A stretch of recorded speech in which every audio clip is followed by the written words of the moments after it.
S'il vous dit tu es nul, et vous dites je suis nul, là vous êtes d'accord avec le diable.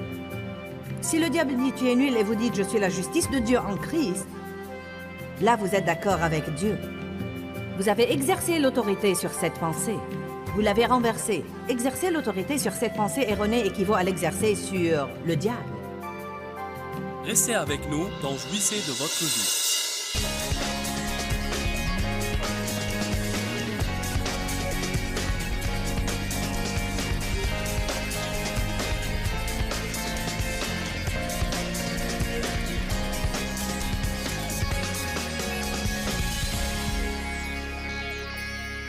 Bienvenue à la vie dans la parole. Je crois qu'aujourd'hui, vous allez apprendre des choses qui vont vraiment changer quelque chose dans votre vie et vous aider à jouir de votre vie de tous les jours. Aujourd'hui, je commence le premier enseignement d'une série intitulée « Croire en Dieu ». C'est si important d'apprendre à avoir une simple confiance et à croire Dieu. La Bible dit dans Jean chapitre 11, « Si seulement tu croyais, tu verrais la gloire de Dieu ». Et dans Hébreux chapitre 4, la Bible nous enseigne que c'est par la foi que nous entrons dans le repos de Dieu. Je veux que vous ouvriez votre cœur et que vous laissiez la parole de Dieu vous toucher pour que vous puissiez jouir de votre vie plus que jamais et être de meilleurs témoins pour le royaume de Dieu. Exercez l'autorité sur vos pensées. Renverser les imaginations équivaut à exercer l'autorité. Quand Satan met un mensonge dans votre esprit et que c'est une chose qui ne s'accorde pas avec la parole, s'il vous dit « tu es nul » et vous dites « je suis nul », là vous êtes d'accord avec le diable. Si le diable dit « tu es nul » et vous dites « je suis la justice de Dieu en Christ », là vous êtes d'accord avec Dieu. Vous avez exercé l'autorité sur cette pensée. Vous l'avez renversée. Exercer l'autorité sur cette pensée erronée équivaut à l'exercer sur le diable. Ne pensez pas pour une minute que vous pouvez rester à ne rien faire et penser à toutes sortes de trucs absurdes et négatifs, puis quand beaucoup de mauvaises choses se passent dans votre vie, vous pouvez dire « je te réprime, Satan ». C'est une offre globale. Commençons par exercer l'autorité sur les pensées erronées et par exercer l'autorité sur les mauvaises attitudes qui sont en nous. Comprenez-vous ce que je dis? Parce que Dieu me l'a dit depuis longtemps. La Bible dit « Soumettez-vous à Dieu, résistez au diable et il fuira ». Nous ne pouvons pas agir comme le diable et avoir une autorité sur lui en même temps. Nous n'allons pas être parfaits, mais nous devons jouer notre rôle. Je ne peux pas vivre dans le non-pardon et m'attendre à avoir une autorité sur le diable. Je ne peux pas être frustré et bouleversé tout le temps et m'attendre à avoir l'autorité sur le diable. Il y a des choses que je dois faire et si je joue mon rôle par la grâce de Dieu, à ce moment-là, je peux exercer cette autorité et ce pouvoir que Dieu veut que j'exerce. Qui comprend ça? Que si vous marchez dans une certaine maturité, Dieu va libérer le pouvoir qui est légalement vôtre en tant que croyant. Y avoir droit est une chose, qu'il soit libéré et opérationnel à travers vous, en est une autre totalement différente. Le diable a tenté Jésus dans Luc chapitre 4. Il dit que le diable a dit à Jésus et que Jésus a répondu au diable. Le diable a dit à Jésus, Jésus a répondu au diable. Une troisième fois, le diable a dit à Jésus et une troisième fois, Jésus a répondu au diable. Il est écrit. Il est écrit. Il est écrit. La Bible dit que quand Satan a épuisé toute tentation possible, il s'est écarté jusqu'à un moment plus favorable, signifiant clairement que les attaques de l'ennemi ne s'arrêteront pas totalement pour ne jamais revenir, mais que nous gagnons des batailles. Il nous assaillera à nouveau et nous gagnerons la bataille. Avec chaque bataille gagnée, il devient plus facile de gagner la suivante.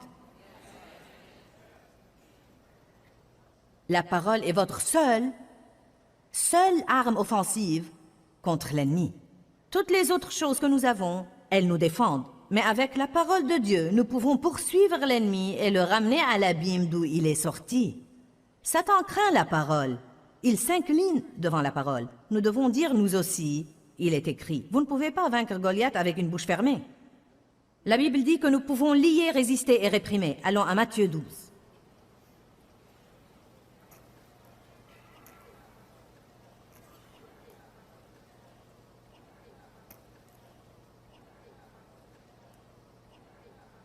Matthieu 12 a commencé au verset 22.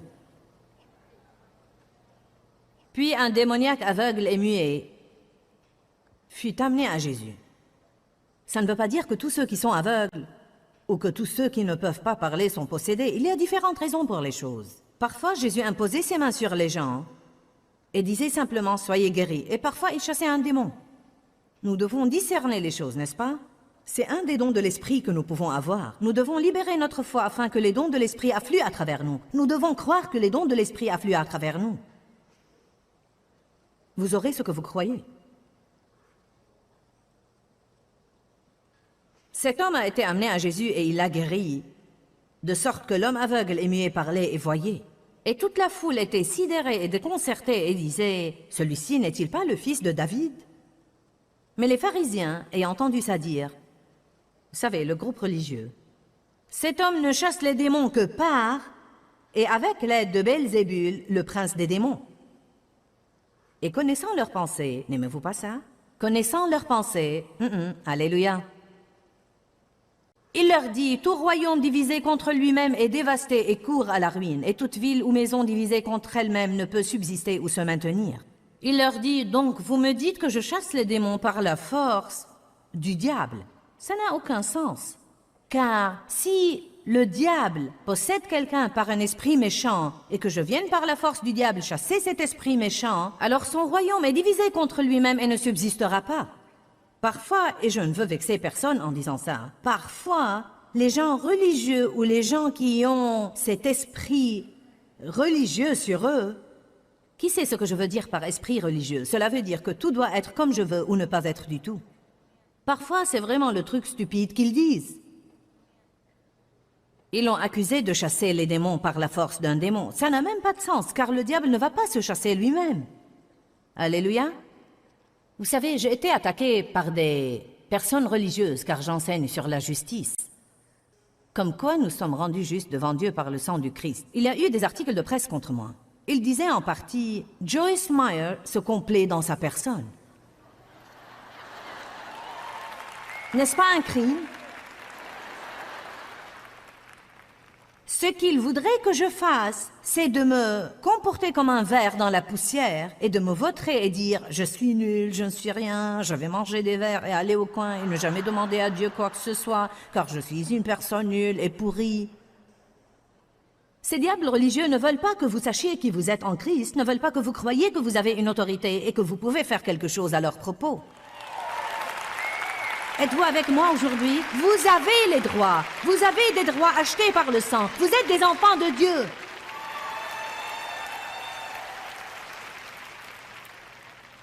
Agissez en conséquence.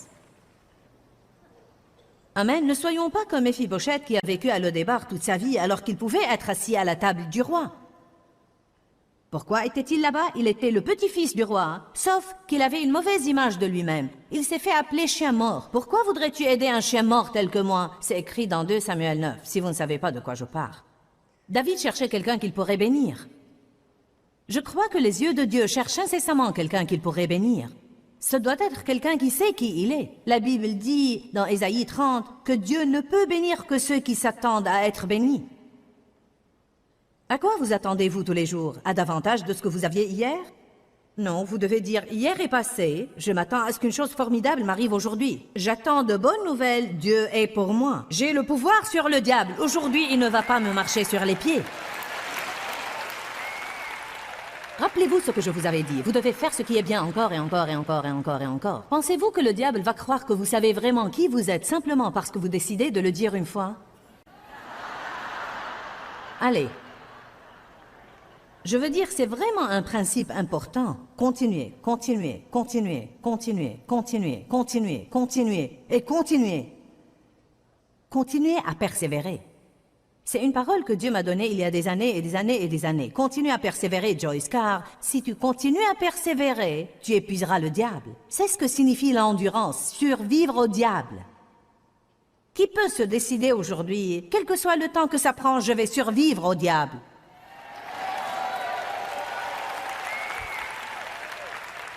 Savez-vous ce que je dis tout le temps? Même si je n'ai aucun autre témoignage, mon témoignage est « je suis toujours là ».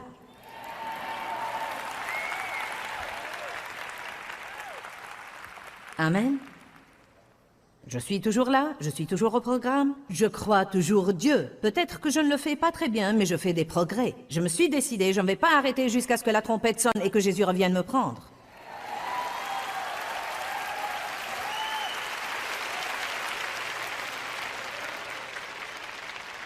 Matthieu 12, verset 26. « Et si Satan chasse Satan, il est divisé contre lui-même et désuni. Comment donc son royaume pourra-t-il continuer à exister? Mais si je chasse les démons en demandant l'aide de Belzébul, qui donne alors à vos partisans le pouvoir de les chasser? Vos partisans eux-mêmes démontrent que vous avez tort.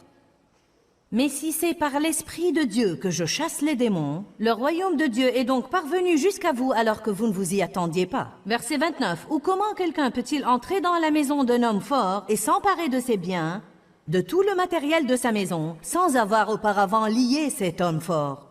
Mais après l'avoir lié, il peut piller sa maison. En vérité, Jésus leur disait, « Je chasse les démons parce que j'ai l'autorité et le pouvoir sur Satan. » En fait, je l'ai lié en libérant ma foi. Par conséquent, je peux entrer dans son royaume et je peux piller son royaume. Je ne fais pas ce que je fais avec l'aide du diable. Je fais ce que je fais parce que j'ai l'autorité de lier le diable. Par suite de ma lecture de ces Écritures ces quelques derniers mois pour les réétudier moi-même, j'ai porté ma propre attaque agressive contre l'ennemi à un nouveau rythme. Je pense que Dieu doit venir parfois pour nous rappeler que nous devons faire ça. Ça ressemble à rétablir votre autorité avec vos enfants. Peut-être que vous établissez votre autorité à un moment, mais si vous ne la rétablissez pas de temps en temps, les choses redeviennent désordonnées et incontrôlables. Ai-je raison? En tant que patron, je dois parfois rétablir mon autorité, car j'ai trouvé que si vous laissez quelqu'un s'en sortir avec quelque chose, la prochaine fois, il en fera un peu plus, et la fois d'après, encore un peu plus. C'est la nature de la chair. Si nous nous en sortons avec une chose, nous allons en faire un peu plus la prochaine fois. Vous savez comment c'est. Je me rappelle avoir une fois caché un tas de chocolat aux cacahuètes dans la porte du réfrigérateur. Je les avais cachés dans le beurrier. Je ne voulais pas que ma famille les mange. C'était mes cacahuètes enrobées de chocolat. Je me suis dit que j'allais manger une cacahuète chaque soir après le dîner. Alors chaque soir après le dîner, j'allais manger ma cacahuète. Peu après, ma chair a dit « j'en veux 2 ». Peu après, ma chair a dit « donne-moi 3 ». Avant de m'en rendre compte, je mangeais un quart de sac de cacahuètes enrobées de chocolat tous les soirs. Pourquoi? Parce que je continuais à laisser ma chair s'en sortir avec ça, et la chair ne sait faire qu'une chose, et c'est réclamer davantage. Parfois, vous devez exercer l'autorité sur les choses. C'est la façon de faire du diable. Plus on lui donne, plus il veut. Allez maintenant. Je dis toujours avant d'aller à mes réunions, je lis l'homme fort au nom de Jésus. Je vais aller piller ton royaume aujourd'hui. Les âmes vont être sauvées, les gens vont être remplis du Saint-Esprit. J'invoque le sang de Jésus sur moi-même, que l'ennemi ne puisse pas m'attaquer et me faire du mal.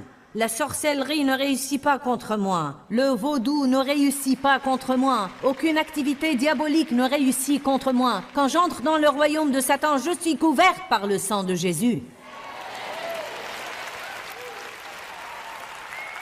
Je vous enseigne certaines choses sur comment prier. Certains connaissent ces choses et il faut les leur rappeler. Certains n'en ont jamais entendu parler toute leur vie. Vous êtes comme... Savez-vous ce que nous faisons parfois? Nous passons le temps de notre prière à demander. Eh bien, Dieu, si seulement, je veux seulement ça, si seulement tu faisais cette chose, Dieu. Je te promets de ne plus demander autre chose. Oh, vous êtes pathétique. Bien sûr que si. Vous allez demander des trucs toute votre vie. Savez-vous ce que je dis au Seigneur? Je vais être une gloutonne spirituelle et être là au trône réclamant tout ce que je peux recevoir de toi tant que je suis en vie.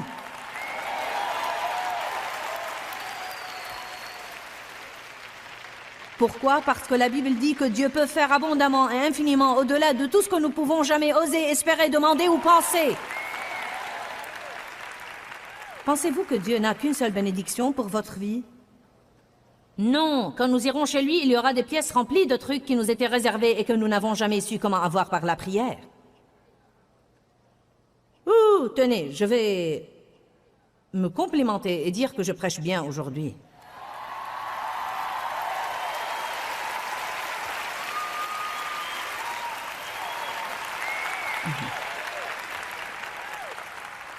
Est-ce que vous remarquez que j'aime faire ce que je fais?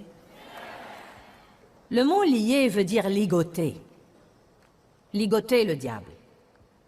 Jacques 4,7 dit, soumettez-vous à Dieu, résistez au diable, et il fuira. Ne résistez pas, à moins que vous ne soyez prêts à vous soumettre. Soumettez-vous à Dieu d'abord, puis résistez au diable, et il fuira. Matthieu 16, 23. Une des pires erreurs que nous commettons, je veux m'assurer que vous m'entendez, une des pires erreurs que nous commettons, c'est de nous concentrer sur les gens alors que le diable est notre problème. La Bible dit, nous ne luttons pas contre la chair et le sang. Le diable œuvre à travers les gens. Il veut nous mettre en colère contre les gens, que nous soyons amers envers eux, rancuniers envers eux, que nous les détestions. Il veut nous éloigner des gens. Il veut que nous craignions les relations intimes parce que nous craignons la douleur qui provient des relations. Allez, il veut que nous soyons isolés et ne pas nous impliquer. Satan œuvre à travers les gens. Nous devons surmonter cette question d'être en colère contre les gens. Nous devons aller à la source, qui est Satan. Amen. Matthieu 16, 23. Mais Jésus se détourna de Pierre et lui dit, « Arrière de moi, Satan !» Jésus était en route pour Jérusalem pour commencer à vivre sa passion et ses souffrances. Il a dit à ses disciples, il est temps d'aller. Pierre, dit la Bible, se mit à reprendre Jésus et essaya de le dissuader d'aller. Bien que Jésus ait toujours dit à Pierre que c'est ce qui allait arriver, le cœur du problème, c'est que Pierre avait peur. Il savait que si Jésus allait partir et être maltraité, qu'il risquait lui-même d'être traité de la même façon parce qu'il était un de ses disciples. Du moins, c'est mon impression à propos de tout ça. Jésus ne voulait pas être dissuadé de la volonté de Dieu. Vous feriez mieux d'être ferme à l'égard de la volonté de Dieu. Vous feriez mieux de veiller à être déterminé à ne pas en être dissuadé. L'ennemi peut se servir de vos meilleurs amis pour essayer de vous éloigner de la volonté de Dieu. Ils ne vous veulent pas de mal. Ils peuvent sincèrement croire qu'ils essayent de vous aider et faire la meilleure chose pour vous. Vous comprenez? Quand Dieu m'avait parlé à propos de moi et de ma vie et qu'il avait mis un rêve et une vision en moi, il n'a pas forcément montré à mes amis ce qu'il m'avait montré. Alors ils ne savent pas toujours comment se rassembler autour de moi et m'encourager. La vérité, c'est que parfois nous recourons aux gens pour quelque chose que nous ne pouvons prendre que de Dieu. Puis nous nous fâchons contre eux s'ils ne nous le donnent pas. Allez maintenant, je vous dis la vérité. Ils n'auront pas votre passion si Dieu ne l'a pas mise en eux. J'aime vraiment ça. Jésus se détourna de Pierre. Il y a deux choses à apprendre là. Tout d'abord, il ne voulait plus entendre ça. Il ne voulait même pas le voir. Puis il n'a pas commencé à traiter avec Pierre, il a commencé à s'occuper du diable. Je te réprime, Satan. Arrière de moi, tu me gênes, Satan. Tu es une offense et une entrave et un piège pour moi. Tu ne penses pas à ce que Dieu veut, mais à ce que l'homme veut. Nous devons dire, arrière de moi, Satan. Nous devons dire, je te résiste. Je te lie. Je te réprime au nom de Jésus. Il y avait une femme qui était allée faire des courses et son mari lui avait demandé de ne plus acheter de vêtements. Elle avait plein de vêtements. Il voulait s'acquitter de leurs dettes. Chaque fois qu'elle faisait des courses, elle ne pouvait pas s'empêcher d'acheter une tenue. Elle devait aller au centre commercial pour quelque chose. Son mari lui a dit « Promets-moi de ne pas acheter de vêtements ». Elle est rentrée chez elle avec une nouvelle tenue. Il a dit « Je croyais que tu m'avais promis de ne pas acheter de vêtements ». Elle a dit « Tu sais quoi? J'ai vu cette tenue et je l'ai essayée et elle m'est allée à merveille. Le diable m'a simplement tentée et je n'ai pas pu résister. Il a dit « Tu aurais dû dire arrière de moi, Satan ». Elle a dit « Je l'ai fait et il m'a dit que ça m'allait mieux de derrière que de devant ».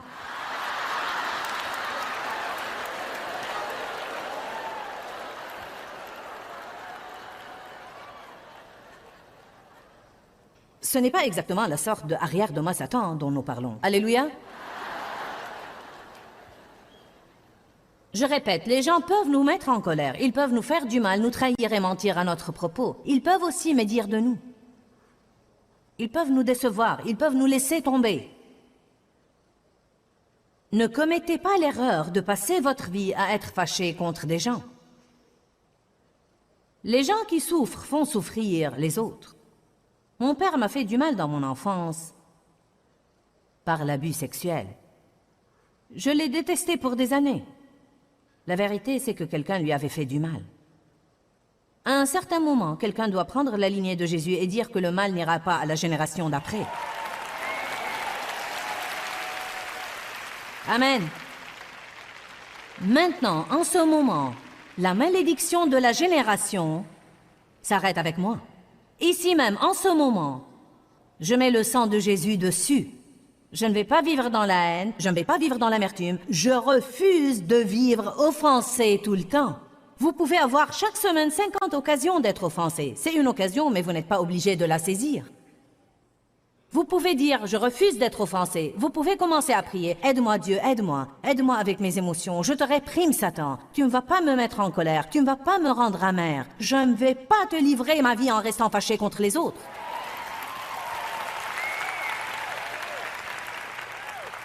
Il y a des moyens par lesquels nous résistons à Satan. Ne résistez pas seulement au diable quand il touche à votre chèque de paie. Ne lui résistez pas seulement si vous avez un mal de tête. Résistez au diable quand vous vous sentez vraiment furieux. Rappelez-vous qu'Éphésiens 4 dit que le soleil ne se couche pas sur votre colère. C'est une des situations où vous devez résister au diable, ou quand quelqu'un vous a fait du mal et que vous êtes tenté de vous venger de lui, ou quand vous êtes tenté de rechuter. Nous devons résister à l'ennemi dans notre vie. Vous êtes plus fort que le diable.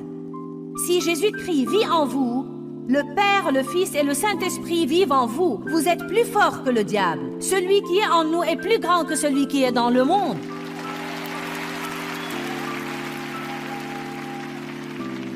Vous ne devez pas vous allonger et être un paillasson et laisser le diable vous piétiner alors que vous ne faites que murmurer toute votre vie.